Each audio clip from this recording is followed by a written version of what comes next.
ketemu pemabuk, boleh ya, mencari hidayah, mencari kedamaian. Jumat itu pengajian di rumah saya, selesai pengajian lampu mau saya matikan, masuk pemabuk. Tahu kan orang mabuk? Ini betul-betul mabuk ya. Jalannya juga Habib Novel mana? Habib Novel. Habib Novel mana? Saya bilang saya Habib Novel ya. Habib, saya mau nanya Habib, tolong saya dikasih solusi. Saya udah nggak kuat. Saya nanya, apa masalahnya? Sambil berdiri nih. Saya ini hidup nggak berani, mati nggak berani, Bib. Wah, saya waktu itu sok gitu, sok jadi ustadz yang paham masalahnya. Ya, jangan takut menghadapi kehidupan. Kamu harus optimis, bla bla bla. Nasihat standar kalau ada orang pesimis gitu kan ya, nasihat standar. Yang membuat saya itu terhenyak kaget sampai hari ini, pemabuk ini ngomong, bukan itu masalahnya, Bib. Masalahnya apa? Saya ini sadar kalau saya hidup tambah umur, saya tambah dosa, saya tambah maksiat, saya nggak berani ngadepin Allah. Langsung saya kaget, ya Allah, tak peluk langsung ya. Yang mabuk saya yang mabuk.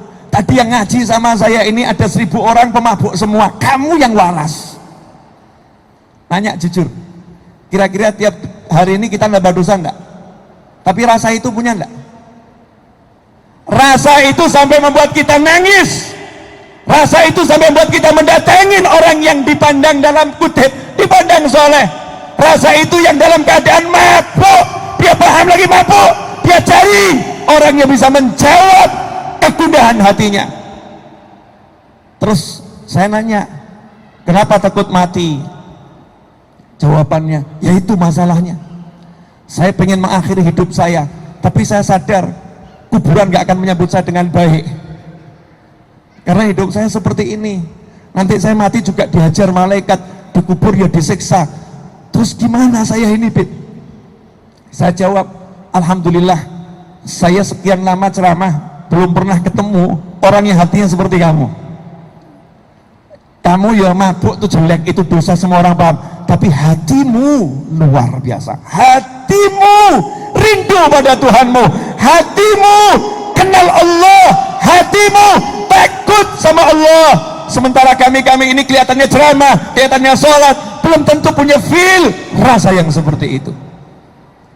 Terus saya bilang, dah ikhtiar, mudah-mudahan nanti bisa berhenti dari banyak maksiat. Izin, Bib, saya pulang, silahkan. Saya antar ke depan. Saya nanya, sama siapa? Sama temen, Bib. Mana temennya? Tergeletak di tengah jalan. Ternyata temennya lebih teler. Temennya lebih teler. Terus dia nyamperin temennya, dia bangunkan temennya di tengah jalan. Bener ini, di tengah jalan ini puasa Ramadan ya. Saya nggak nambahin, nggak ngurangin, ini apa adanya, faktanya ya seperti ini. Temennya dibangunin, saya lihat motornya di mana, di pinggir jalan tergeletak jatuh. Maka temennya itu naik motor, dia bonceng, ya. Kemudian motornya ikut mabuk, saudara-saudara. Paham nggak? Motornya ikut mabuk, jadi motornya nggak kenceng gini motornya, jalan seperti itu. Nah, kisah ini saya alami kira-kira 4 tahun yang lalu. Tapi yuk kita kembali ke kisah yang pernah disampaikan Nabi Muhammad SAW. Rasulullah pernah menyampaikan kisah yang beda, tapi mirip-mirip, yang terjadi pada umat nabi-nabi terdahulu. Umat nabi-nabi terdahulu, di mana ada satu orang yang dia itu namanya pembunuh kelas berat. Dia datengin seorang ahli ibadah, hidupnya kalau syariatnya Islam sholat 5 waktu ya, syariat Nabi yang terdahulu sholatnya lebih dari 5 waktu, banyak sholatnya, sholat ibadah.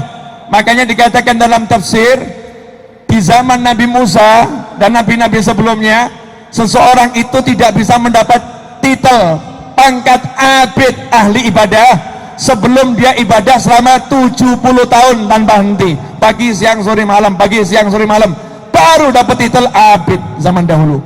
Ya, makanya umat Islam dikasih sama Allah pahala Lailatul Qadar khairun min alfi syahr, biar kita ini walaupun gak ibadah seperti itu, pangkatnya dapat. Ini bonus buat kita karena jadi umat Nabi Muhammad Shallallahu Alaihi Wasallam. Singkat cerita, ada orang yang hidupnya hobinya membunuh. Hobi membunuh ini kalau udah hobi repot ya, susah. Hobi, jadi lihat orang mati seneng dia, puas. Tapi sampai pada satu titik dia udah bunuh 99 orang, timbul penyesalan. Ingat di sini pelajaran, kalau kita ini berbuat dosa sebanyak apapun kok kemudian ingat, ada rasa takut, itu berarti Allah lagi kenalan sama kita. Sambut itu, sambut ya, itu Allah lagi kenalan sama kita, sambut. Nih Allah kenalan nih, buat Allah yang buat kita ingat, bukan kita ingat Allah. Bagaimana mungkin pembunuh, pelacur, pemabuk tiba-tiba ingat Allah? Karena Allah yang menyapa, Allah yang mendekat, dibuat ingat sama Allah Ta'ala. Ingat, langsung tanya cara tobat, cuman salah alamat. Kalau cara itu nanya sama ulama, sama alim, bukan sama abid. Abid itu taunya ibadah, ilmu dia tahu yang cukup untuk dirinya, untuk sholat saja, ilmu sholat.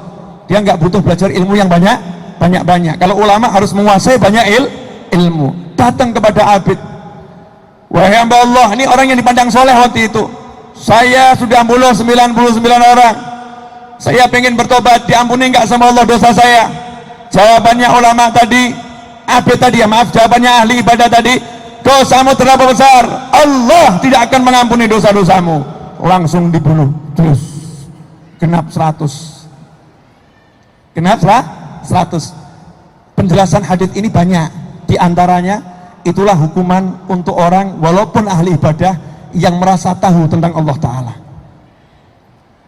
Walaupun dia ahli ibadah, dia dia lebih hebat dari orang lain, dia menganggap orang ini udah hina, orang ini jelek, orang ini gak mungkin diampuni, dia mengecilkan ampunannya Allah dan menganggap makhluk ini dosanya terlampau besar untuk Allah Ta'ala. Kemudian buat orang putus asa dari Allah, langsung dihukum sama Allah, dibunuhnya. Itu adalah bagian dari hukuman karena kesombongan, dan dia sok tahu tentang rahmatnya Allah Subhanahu wa Ta'ala. Makanya kita nggak boleh seperti itu. Modelnya manusia seperti apapun, kita cuman bisanya nyampaikan yang benar-benar, salah-salah. Nggak boleh merasa orang ini nggak mungkin diampuni, orang ini nggak mungkin begini. Tidak boleh seperti itu. Subhanallah, tapi dia masih nyari loh.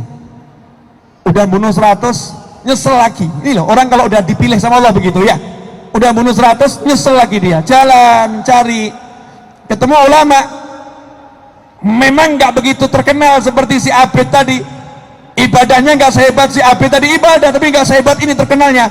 Ibadahnya normal saja, tapi ilmunya luar biasa. Jadi mungkin Anda kalau lihat Ustadz Abdul Somad, ya, beliau mungkin tidak seperti orang yang banyak baca Al-Quran. Di masjid hidupnya ngaji terus. Beliau hidupnya dari satu kampung ke kampung, dari satu surah ke surah, dari satu langgar ke langgar. Ngapain? Ceramah, ngomong.